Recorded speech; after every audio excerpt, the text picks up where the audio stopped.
We're off and running. Cool. Welcome to the 5th edition of the RSD Smash Hits interviews. Tonight's guest needs no introduction at all. So who is he? Ian, you're a legend in all types of sport. Running, rugby, football, Cossack dancing. Oh, yeah. It's been known. I have been known. It's been known. Triathlon, time trial, the list goes on. But you're granted an interview because you're the man behind the Angerflat Trails. Yeah. How did that come about? Well, Kev, as you know, we kind of built the club for the juniors, and I think it was about 2011, 2012, round about that. I think so, yeah. And we started the club over at Broomlands, and we soon outgrew Broomlands. Once the kids got to a certain level, we needed to take them to a kind of more off-road location to kind of test them to the next level. Mm-hmm. And we took them along to Angry Flats one night, and we used that, and it was just a kind of light bulb moment, thinking, wouldn't this be good if we could kind of get Angry Flats for our own and use that on a regular basis. So that's where the kind of idea came. And then from there, it was quite a long drawn out affair. I think we got in touch with the Duke early in 2000, possibly 12, and then the plan came together for there. So, and then I think, did it open in March 16? I think so, I think it was the March in 2016. Officially on an awful rainy day. It was a wet day. Came in on a wetter. Okay. I felt sorry for the factor that day, wasn't it? Came and opened it. Yeah. It absolutely tipped. And previous to that, the weather had been pretty good. And it was. We had a couple of practice runs. Yeah.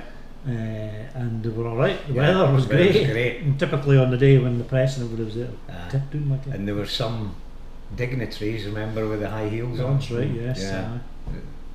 Obviously not appropriate footwear for Angry Flats. Are you pleased with how it's turned out? I'm delighted. For what we've got in that wee space, people are astounded when they come. The feedback's phenomenal, and the thing that pleases me more is every time we drive by it, there's almost always somebody on it. It doesn't matter what time of day. There's always somebody on it, and that's the most pleasing thing, because that's what it was for. Well, it was for the community, in all age groups. That's another pleasing thing, because originally it was for the kids, but you've got folk right up to as old as us, even like myself, the day. Twice few laps. You've also a background in mountain biking. You were one of the original members of the Cheviot Chargers. That's right. I was actually possibly going to put that top on tonight. I thought that might have been appropriate, but I've kept it in the wardrobe. But I did have it out on the last Turkey run I did. I took the Chargers top up to Glentress for the last Turkey run. Well, you had it out in the summer as well, remember? That's right, yeah, when we went up for Vichi's thing for the Tour of Britain. Well, that was good, a good night that. Did you compete in many events as a Charger, or was it more socially? I competed in one event at Year, and that was about the only event I can remember competing in mountain biking. Right. So the rest was all social runs on a Wednesday, and although some of these social runs were quite competitive when you got out with Vichy and that, there was no holds barred sometimes. True. Caused a few injuries sometimes. Exactly, but that's one of the reasons I stopped, because of getting injured, and that's why I went predominantly more on the road and into time trial. But however, I must say, when I get the old mountain bike out, it gives you a good buzz. It does, like that. Yeah, it's good fun. You once nearly started a fight during one of the Wheelers' charity 24-hour static bike rides during the night, just because you were good at rugby. There was a guy who came out the pub, if I remember correctly the story. I can vaguely remember there was a bit of scrimmage. The guy was arguing, he used to play for Kelsey and that. Do you mind much about that at all?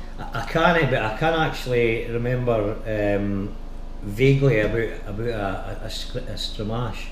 But there's that was a good event, but we had to kind of call time in it because for that very reason. During the night. Yeah, because the ones got the bucket, somebody ran away with the money in the bucket. Yeah.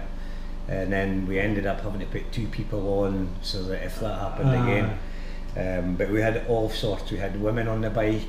We had a hen night. A woman on a dress throwing the leg over. So it was very yes. On the bike, just clear it was up. very, very entertaining. Your dad is none other than Harry the Bus. That's right. Who is himself legendary. And it's looking like your laddie Ben is heading for legendary status himself. Is it the cowbug effect? I think it's the Moorball effect. It's that country air that we like to let our hair down every now and again, and we take it to the extremes. But all in good banter. In good fun. But I think it does run in the family. Because my dad still goes by. He was at Moorball on Saturday for the rugby and bumped into Jimmy Nightmare in him actually. Oh right, so he likes to go back to the roots, and so do I. But that country air does have a wee effect on your mental stability or lack of. Who's better, Spice Girls or Little Mix? Oh, Spice Girls. Spice Girls. That's your old school. That's because I'm old school. I can't really relate to Little Mix. Right. You know, I kind of lost touch of music a wee bit. Modern stuff. Old AC/DC Madness, the Specials, a bit like that. But I can remember the Spice Girls, so I'm going for the Spice Girls. Cool. What's your earliest memory of riding a bike? My earliest memory is probably an old wooden three-wheel bike that I had as a wee laddie, wee kid in Jeddah. A lot of folk might know this, but I was born in Jeddah. Yeah, I think so. Right.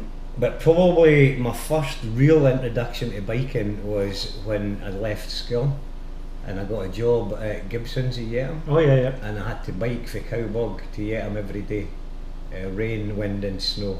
So to enable us to start that job, I had to get a club book racing bike. Right. So it was a burgundy colour. Is it Falcon maybe or? Oh yeah.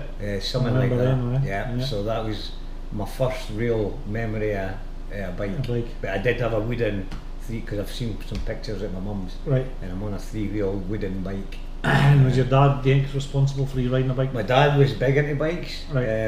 There's a famous story of my father when he studied at Hoonham Grange as a laddie. He grew up there and he broke his leg and he still cycled his bike with a broken leg with his stookie on. I've been doing that Hoonham Grange, that steep hill. So he was fit in his day as well, a bit cross country running. A lot on the bike because they had to bike everywhere they went. You know, they weren't as lucky as the kids of the day. No. Getting chauffeured here, there and everywhere in a 4x4. Yeah, true. Does your mum play golf? My mum, she'll never have had a golf club in her No. in her hand in her puff. But I tell you what she has had, she's a golf ball through her window. All right. Again, I stayed in Howden Crescent at Jed, and I used to play on the green with famous Jed boys like Kevin Liddell, Gregor McKechnie. We all stayed in the same bit, and I used to play golf. And I took a shot, and it went straight through the bedroom window, hit the back wall, and ended up down the stairs at the front door. So she's never had a golf club in her hand, but she's had a golf ball through her window. Right, by you. By me, yeah. You once famously came on as a sub for Kelsey United, and no too many minutes later were sent off for an altercation. That's true. Yeah. Is that one of your proudest sporting moments? I wouldn't say it's my proudest, but it'll be unique because I came on. I remember I was sub. Kelsey United were playing at East Tussies, rough area, and this guy for East Tussies halved Gareth Henderson, I think it was. All right, yeah. So Minnie says, get yourself stripped, you're going on. 14 minutes of the second half going. So I goes onto the pitch and the guy comes straight up and sticks the heat in us. But I genuinely didn't think he meant it, but he did connect with my big nose. So I'm like, I'm just on, I'm not going to do anything about it. And then the very next ball was a 50-50 between me and the guy. And he swung an air him and hit us in the nose again. So that was it. I swung an air him and hit him in the nose. So we got sent off, and that was on in 14 and off in 17 and never touched the ball. 3 minutes? 3 minutes and never touched the ball. So that's I'm not proud of it, but there's no many folk that have probably went on and been off and not even touched the ball. Quality. Good story. And to be honest, I don't think I've been back in Easthuises ever again for anything to do with sport. Even with your work. I've been through it with the work You kept going. And it's still a rough place. It doesn't hold good memories for us. No, really. You're also the man responsible for setting up the Kelsey Wheelers Juniors. Did you envisage the success it is now? Nah, no way. But again, really proud of what we did as a club. It wasn't just me. No. There's obviously like yourself, Barry, Vici, and it's grown from strength to strength. And as soon as Angry Flat opened, then we were needing more coaches. Yeah. As the rider coach ratio just we got swamped. We're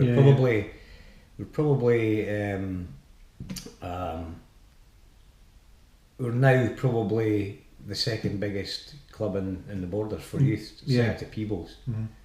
Which is credit to everybody involved. It is, Yep. And even on the club scene, I think Rupert said earlier on that we've now got our 100th member. Right. So for a town the size of Kelso to have 100 members, that's including the juniors. Yeah. But there'll be at least 40 odd juniors included in that 100. So it just shows you how popular it's been. Yeah. I think personally, it's given folk another option other than football or rugby. Which Kelsey's like renowned for, really, isn't it? Over the years, that was your two choices. The guys played football, rugby, girls played hockey. Now the choices are immense. There's 20 odd clubs in Kelsey. Right. I was involved with Lynn Young in sport. Kelsey, and she was saying that they had 20 odd clubs as a member of Sport Kelsey. Really? And that's one of my big pet hates, is people saying, there's now for kids today. They couldn't be further for the truth. Exactly. Kids have never had as many options in their life. Especially now with the advent of the new skate park as well. Another great... Well, it's always been successful. But now, when you see it, even in the winter days, it's mobbed. And they're going about in their t-shirts and it's -5. But that's another great success. So we are quite lucky to have the bike track and the skateboard park. So for cyclists, definitely.